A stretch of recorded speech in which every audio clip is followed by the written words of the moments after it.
What are the pros and cons of estimating work using time?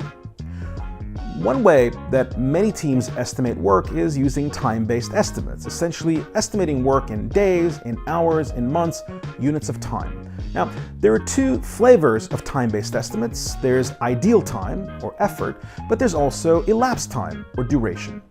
Ideal time answers the question, how long do you estimate it will take you to do something if it's the only thing you worked on, if everything you needed to work on it was readily available, and if you were able to work on it without interruption, how long do you estimate it would take you?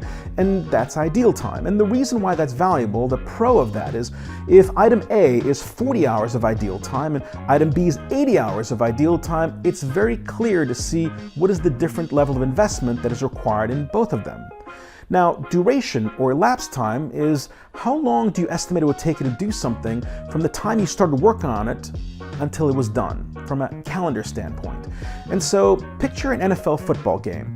An NFL football game is 4 15-minute quarters, and so the ideal time of an NFL football game is 60 minutes. But the elapsed time is much longer. It might take north of 3 hours to play that 60 minutes of ideal time NFL football because of stoppages in play, TV timeouts, commercial breaks, and so you can see it takes north of 3 hours of elapsed time to play 60 minutes of ideal time of NFL football, even longer if it's the Super Bowl. The problem is, if I come to you knowing nothing about NFL football and I asked you, how long is a game of football? If you told me it's 60 minutes, imagine my surprise when 2 hours into the game, it's nowhere near being over. Because when we're estimating with time, we're estimating using the same units, but potentially estimating different things, ideal time versus duration, it sometimes becomes confusing, ambiguous. What are we estimating and what are we being asked to estimate?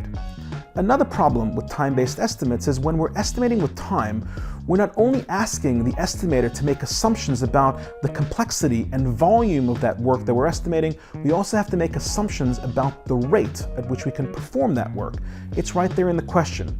How long would it take you if it's the only thing that you worked on, if everything you needed was readily available, if you were able to work on it without interruption?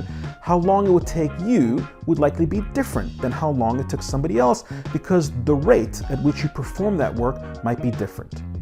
So imagine that a Scrum team estimates an item in their backlog on day 1 as a 3-day item. Now fast forward 90 days, when presented with another piece of work, they estimate that item as a 3-day item because they believe it'll take them 3 days to implement. On paper, these two backlog items are the same level of investment. They're both 3 days. But if in those 90 days, your team has gotten twice as fast, one of those items is actually twice the level of investment of the other, we just don't see it because we never went back to estimate the original item. If you're going to estimate in time, you also need to continuously re-estimate that work to account for those changes and fluctuations in rate. We have to go back and re-estimate everything. And who wants to do that? Nobody, and nobody does. And so the real problem with time-based estimates is because the rate at which your team performs work changes over time, the accuracy of those estimates that we create degrades over time. Time-based estimates reduce in accuracy over time.